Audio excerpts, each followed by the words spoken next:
Hey all, welcome back to my channel. I hope you all are having a good day. So I'm not going to spend my time on the introduction. You can go and watch that video right there. It has information about me, this channel, etc, etc. So yeah, you can go watch that. Let's get right into today's topic. So today's topic is, what do I do in life? You've stumbled upon this video, you've clicked on this video while browsing through others. So the possibility is that you're feeling lost or you are feeling confused as to what am I doing with my life and stuff like that. So before I start, I do want to tell you that this resonates with me so much. I have been in this situation multiple times in my life, and it doesn't have to be like there's a certain age when you start feeling it. It can happen literally at any stage of your life. I remember having this feeling when I finished my college and I joined my first job. I was so lost as to, should I be doing this? Is it a right decision, or should I be doing something else? Should I be doing higher education and things like that? And very recently I was confused about my career as well. So these thoughts did crop up. So we've all been in this place, and since you've identified it, that's really a good first step. So kudos to you for that. And I know we all want to be like the most sorted out person in the room, but that's hardly the case. Even the ones who look the most sorted, they actually have found a solution to their problems. That's the only difference, right? So this is a great step. There's no shame admitting that you feel lost and confused. So that's a really good step. So I am going to be taking a 5-step approach which I have applied on my life, and will be sharing that with you. So yeah, let's get right into it. Alright, so the step number 1 is self-discovery. No brainer there. But yeah, first we need to figure out what is it that actually fuels us. What is it that actually makes us happy? So it's easier said than done. Obviously, I know that, we've all been there. You need to sit back, take a deep breath, and first of all, analyze and think, what is it that you are really good at? When is it the last time that you felt really accomplished and happy about doing something? So I think, and it doesn't have to be like, a monotonous activity wherein you lock yourself in a room and, you start thinking and it's a depressing environment. You don't need to do that. You can, in fact, just pause your video right now. Just take out a couple of minutes while, either you're watching TV or browsing something on Netflix, whatever. Just take out a little bit of your time from your daily routine and, think about it. It just needs to be a spark. Just think about that accomplishment that made you really happy. And, chances are that you're watching this video, you're probably like a millennial or a post-millennial. So you have all of that life experience so far. So it shouldn't be that hard, or it shouldn't be an impossible task for you to be able to think about what is it that made you really happy in all these years. So get that done first. And a pro tip here, so I'm going to be providing pro tips at each steps just based on my experiences. So the pro tip here is to just get started. As simple as that. You have to take baby steps. Like, you don't have to think so much, because this is a step wherein there's going to be a lot of uncertainty. You're going to think, I don't know if I'm really good at it. What will people think? Log kya kahenge? And you're going to be thinking, will I be able to take it further? Is it going to really benefit me in the long run? Don't think so much. You just need to get started. As I said, it's like a spark. You just need to get started with one thing that you're good at. It could be cooking, writing, dancing, singing, whatever. It could literally be anything. Like in my example, I knew it, but it just took me a little time to realize it. So that I'm good at public speaking. So here I am. I'm trying out different things which are related to public speaking, and I'll see how it goes. I don't know if it's going to be successful. So I'm just trying it out. That's the point. We just need to get started and try it out. So that's about the first step. Moving on to the second step. Alright, now the step number 2. The step number 2, now that we've figured out, what is it that we like or we want to do, step number 2 is work towards it. Simple. Yeah, as I said, it's simple. It's simpler said than done. It's easier said than done, sorry. So when I say, I started thinking I'm really good at singing as an example. What are the platforms that, I can first of all develop my skills, and then being able to showcase my skill? That's just as an example. So by working towards it, I mean start strategizing it. What is it that you want to do? First of all, maybe you want to, gain proficiency in that. So that's going to be the first step, and then you move forward. Maybe you're already so proficient, it's just a matter of getting it out in front of somebody, few people, many people, things like that. It could literally be a lot of things that you can do out of it, but you need to start strategizing. You need to start small. First, make plans for what is it that you're going to do. Like, considering this in mind, how do you see yourself in 1 month, 3 months, 6 months from now? And a pro tip here, do not leave your full-time job for this. I am not in favor of that, because let's be realistic, we all need to pay our bills. We cannot survive on our passions, at least at the beginning. So don't do that, because as I said in the step 1 as well, we are all discovering ourselves. We don't know if this is something that we still want to do maybe 6 months down the line. So don't leave your full-time secure jobs if you have them now. So still, on the sides, get this passion ignited and work towards it, make plans for it. You just need to start small. That's as simple as that.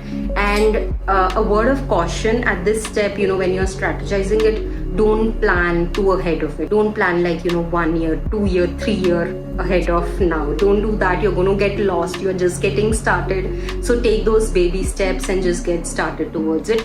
But do something each day. Make a plan for it. Otherwise, you're not going to get it done. So that's the step number 2. Let's look what step number 3 is.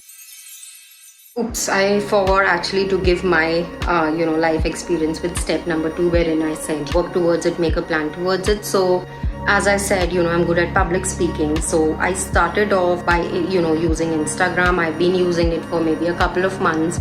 I've seen a good feedback there, and that's why I'm transitioning to YouTube. So that was my plan. So I planned on on a weekly basis on what do I want to do on Instagram, and then when is the right time to switch to YouTube, and maybe when is it going to be the right time to make other moves. So it's all planned. It doesn't have to be random. So that's how I have worked towards this step.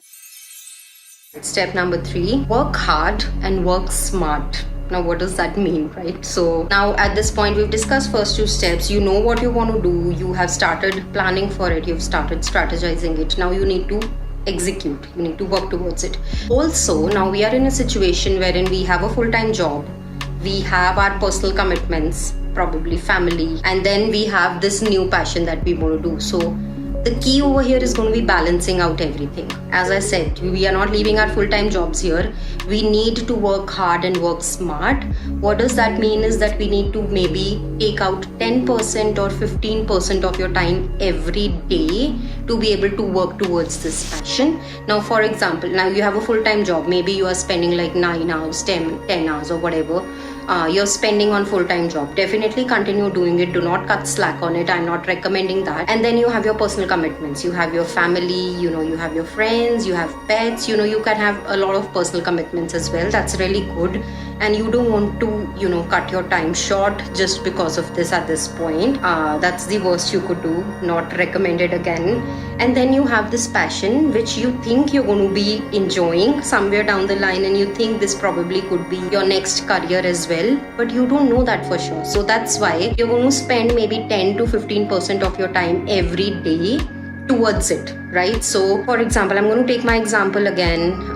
Now I'm using YouTube, or I'm using Instagram as well. I've gotten into this content creation thingy. So what am I doing every day? So every day maybe I'm dedicating 1 hour to this, thinking about it. What I usually do is I divide my tasks into think time and execution time. So think time is when I actually think about, for example, if I have to make one Instagram reel, so I have to think what the topic is, what I'm going to write in caption, what is the audio that I'm going to, where I'm going to shoot. There's a lot of things when we are thinking about our tasks. And then actually the execution, when I'm going to actually take out my phone and record the reel, so that I'm not going to spend 1 hour sitting and making reel. What I would do it, I would spend it into 45 minutes and 15 minutes.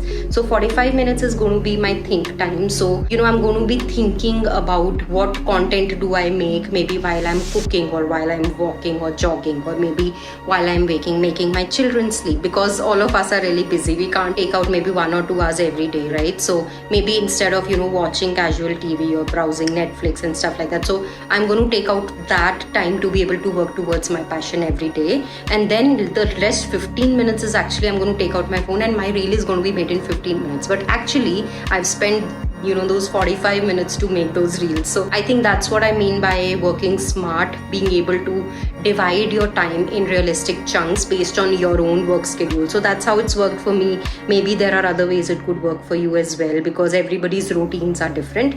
So definitely do that. Yeah, that's about the third step, number 3. I forgot about the pro tip at step number 3. The pro tip is getting out of your comfort zone, guys. So you need to get out of your comfort zone. It's as simple as that. Whatever you're doing at the moment, maybe you are spending like a couple of hours just scrolling through social media and reading what other people are doing. Instead of that, spend time researching. Get out of your comfort zone, because nothing good is going to come out of your comfort zone. So that's a pro tip here when you're actually going to be working hard and smarter for it. Now to step number 4. So the step number 4 is be consistent. No brainer here. So consistency is the key. We just need to get moving. I mean, no, it's not just passion. Even your full-time job or even your personal commitments. If you're not consistent towards it, if you're not consistently working towards it, you're never going to succeed. So that rule applies here as well. You need to be consistent. Even if your efforts are not paying off in the beginning, you still need to be consistent, and you need to believe in yourselves. You need to keep that head up high and keep making changes to your strategies on, maybe this didn't work, or maybe I should try this now. It's not like I've posted content for 1 month and no one is watching it, I'm just going to quit. That mindset just doesn't work. It's all about mindset. We are all changing mindsets here. We need to be consistent, because that's the key here. So the pro tip here is set realistic goals. What does that mean is you don't have to overstretch yourself. For example, when we are goal setting for 1 week or 2 weeks, we need to be able to set goals for those 1 or 2 weeks based on what's realistic based on your daily schedule. You don't have to overstress yourself. So when you're working towards it, when you're planning towards it, and when you want to make sure you are doing one small thing every week or every month, you will be consistent if you're not burning yourself out. And you need to take care of that when you're actually planning for it. So that's the pro tip here. Let's move on to step number 5. Alright, now to step number 5. So this last step is repeat. So what does that mean is we've tried now. By this time, we figured out what we want to do. We are making plans for it. We are working towards it, and we are consistently doing it, maybe for 1 month, 2 months, 3 months. But then maybe there, let's be realistic here. There is a huge chance that maybe what we thought is not happening, right? Again, going back to my own example of YouTube or Instagram or whatever we are doing, maybe it's not giving us the results that we expected it to be. Now, there are 2 things we can do. We either change our strategies. Maybe the way we were working, it's not working. Now we change our strategy. Let's try this out. Or another thing, maybe now we are at a state wherein we figured out, maybe I'm not so good at it. So that's when we start from step 1 again, and maybe choose a different thing that we want to do. The point here is that we need to keep repeating rather than, getting disheartened and, going back to the same cycle wherein, you're YouTubing, I am lost and I don't know what to do, right? So instead of that, you need to keep continuously working towards it. Now, a pro tip here is you have to mute the voice around you. Right? So when we are in the society, we everybody has a lot of opinions. We know that. We need to mute those opinions. We need to just keep going in the direction that we want to, and that's how we are going to succeed. So these are the 5 steps that I have followed for, different phases of my lives. Do let me know if you think you're stuck with any of this, or if you think this is beneficial for you. But yeah, I think that's all for now. See you all next week. Bye-bye.